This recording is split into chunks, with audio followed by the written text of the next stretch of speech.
Hi, and welcome to Cenario, your partner in mental wellness. Here on our channel, we share educational, insightful, and science-backed content to help you understand your mental health and take meaningful steps toward a more balanced life.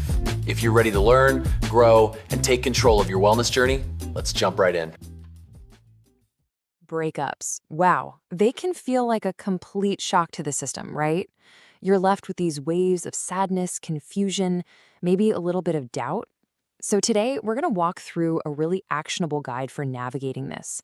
We're going to focus on a structured, proactive way to heal. Let's dive in. And that's really the big question, isn't it? When you're right in the middle of it, the pain can just feel completely overwhelming. The usual advice is, oh, just give it time. But this is all about shifting from just passively waiting for that pain to fade to taking active, intentional steps to actually start feeling better. So, where do we even begin? Well, we start with the immediate aftermath. This first part of the journey is all about understanding that those intense, kind of chaotic feelings you're having right now, they're a totally normal and valid place to start your healing from.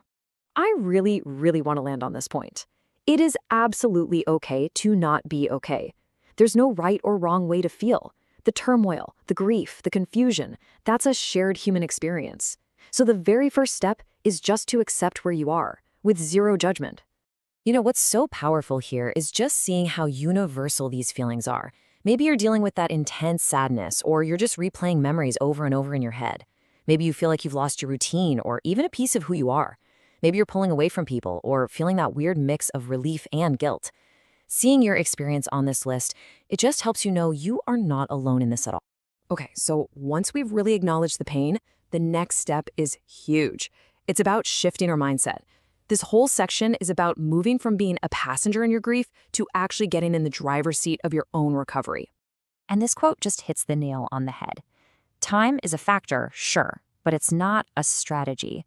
And the research is so clear on this. Taking intentional, structured action isn't just more effective, it can literally speed up the healing process. So let's put a name to what we're talking about. Active recovery. This is not about pushing your feelings down or ignoring them. No way. It's about empowering yourself with proven strategies to actually process them, to rebuild, and to move forward. It's the alternative to just feeling helpless and waiting for the storm to pass. So you might be thinking, okay, but where do I start? Right here. These are 3 concrete, totally manageable things you can do today. First, acknowledge your feelings without judging them. Second, create a tiny bit of structure, a super simple routine around sleep, movement, and water. And third, create some space from your ex, whether that's digital or physical. Think of these as your foundation. All right, now we're getting into the real how-to part of this. Here, we're going to focus on these practical, cognitive techniques that can give you a real sense of control over your own thought patterns. The research points to 3 really powerful, evidence-backed tools. I like to think of them as a toolkit for your mind. You've got negative reappraisal, which helps you find the lessons in the pain. Then there's love reappraisal, which helps you see the relationship a bit more realistically. And finally, purposeful distraction, which gives your brain a much-needed productive break. So let's look at that first tool, negative reappraisal. This is all about reframing. So instead of getting stuck in a thought loop like, I ruined everything, you consciously shift it to a learning statement like, okay, I learned what really matters to me in a partnership. See how that works? It doesn't erase the pain, but it starts to transform it into growth.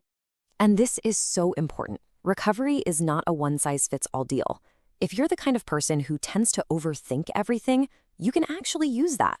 Try setting a timer for 15 minutes to just analyze, and when it goes off, you stop and do a grounding exercise. But if you're more of an emotive person, leaning into community stuff and expressive activities might work way better for you. The key is to work with your personality, not fight against it.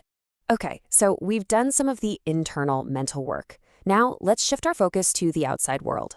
This section is all about the practical, external actions that help you start rebuilding your identity, your confidence, and, well, your life. First up, let's talk digital boundaries. This is so crucial in our world today. Muting or archiving for a set period of time, say 30 days, can feel a lot less permanent and easier to do than a full block. The goal here is simple. You want to reduce those constant, painful little reminders and give your mind the space it needs to heal and form new patterns. This is one of my favorite concepts, micro goals. A huge part of recovery is rebuilding a sense of your own competence. And these small, achievable wins, like finishing a book or cooking one new recipe a week, they're incredibly powerful.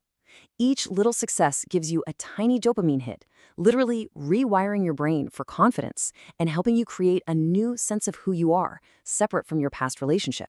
So the big question, how long does all of this take?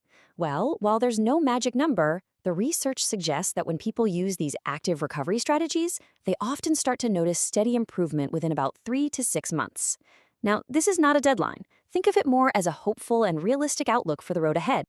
All right, as we start to wrap this up, let's bring it all together. The main message here is that healing isn't some destination you just suddenly arrive at. It's a journey, and one that you actively get to participate in. It's really about empowering yourself for whatever comes next. So if you take one thing away from all of this, let it be this. Progress doesn't come from some big, grand gesture. It's built on small, consistent, manageable actions.